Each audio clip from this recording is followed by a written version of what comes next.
చేయని జగన్ ఇప్పుడు కమ్యూనిస్టుల కోసం ఎదురు చూస్తున్నారా? ఏ పార్టీతోనూ పొత్తు వద్దు, ఒంటరిగా గెలుస్తాం అని గొప్పగా చెప్పుకున్న వైసీపీ ఇప్పుడు అడ్రస్ లేకుండా పోతుందా? ఏపీలో పటిష్టమైన కూటమిని ఎదుర్కోవటానికి జగన్ ఇప్పుడు కామ్రేడ్ల సాయం కోరుతున్నారా? వచ్చే ఎన్నికల్లో జగన్ వ్యూహం ఇదేనా? అసలు వైసీపీకి వామపక్షాల అవసరం ఎంతవరకు ఉంది?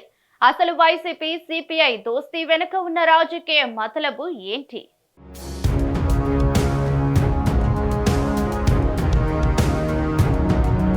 వైసీపీ ఒక విషయంలో చాలా గర్వపడుతూ వస్తోంది. తాము ఒంటరిగా పోటీ చేసి అధికారంలోకి వచ్చామని గొప్పగా చెప్పుకుంటూ ఉంటుంది. కానీ మొన్నటి ఎన్నికల్లో ఓటమితో ఆ పార్టీకి అసలు సినిమా అర్థమైంది. వచ్చే ఎన్నికల్లో ఒంటరిగా వెళితే ఇబ్బందికరమని ఆ పార్టీ భావిస్తోంది. అలాగని ఆ పార్టీతో కలిసి వచ్చే పార్టీలు లేవు. దానికి కారణం జగన్ స్వయంకృతాపం. అధికారంలో ఉన్నప్పుడు ఒక్క పార్టీతో కూడా చెలిమి లేదు. అసలు ఇతర రాజకీయ పార్టీలను లెక్క చేసేవారు కాదు. ఇప్పుడు అదే ఆ పార్టీకి మైనస్. ఆ పార్టీతో జత కలిసేందుకు ఏ పార్టీ ముందుకు రాని పరిస్థితి ఏర్పడింది.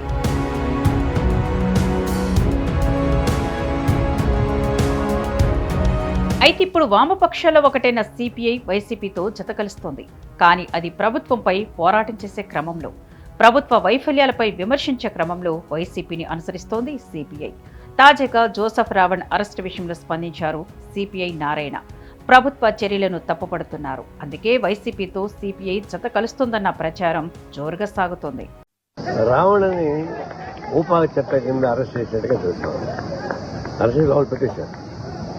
అతను చేసిన పని అయితే గతంలో పవన్ కళ్యాణ్ ప్రతిపక్షం ఉన్నప్పుడు ఏమి మాట్లాడాడు అదే డైలాగ్ చెప్పాడు.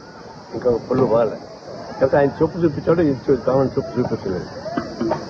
అయితే ఈయన దీనిపైన రకరకాల పోలీస్ స్టేషన్ కేసులు పెట్టారు. అరెస్ట్ చేస్తారు, జైల్లో పెడతారు, మళ్ళీ బెయిల్ వస్తే మళ్ళీ అరెస్ట్ చేస్తారు. పోలీస్ స్టేషన్లో ఉన్నటువంటి రావణ పైన జనసేన సైనికులు దాడి చేస్తారు. అంటే పోలీస్ దాడి చేయడం ఏంటి అంటే పోలీస్ స్టేషన్లో వాళ్ళ టీడీపీ ఆఫీసా జనసేన ఆఫీసా దాడి చేస్తారు. చివరికి ఊపా చట్టం కింద అరెస్ట్ చేస్తారు.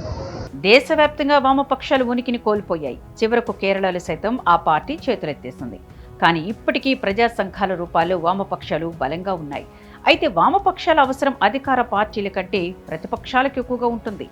క్షేత్రస్థాయిలో ప్రజా పోరాటాలు చేయాలంటే వామపక్షాల అవసరం ఎక్కువగా ఉంటుంది.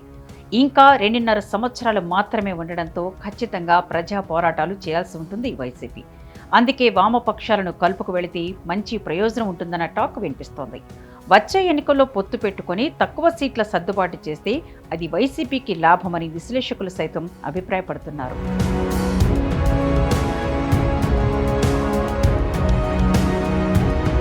వచ్చే ఎన్నికల్లో టీడీపీ, జనసేన, బీజేపీ 3 పార్టీలు కూటమిగా ముందుకు వెళ్లడం ఖాయం. మరో 15 ఏళ్ల పాటు కలిసి ఉంటామని పవన్ కళ్యాణ్ తేల్చి చెబుతున్నారు.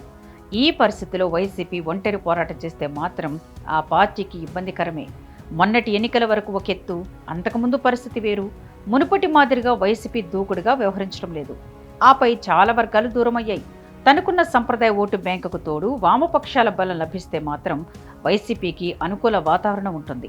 లేకుంటే కష్టం అన్న టాక్ నడుస్తోంది.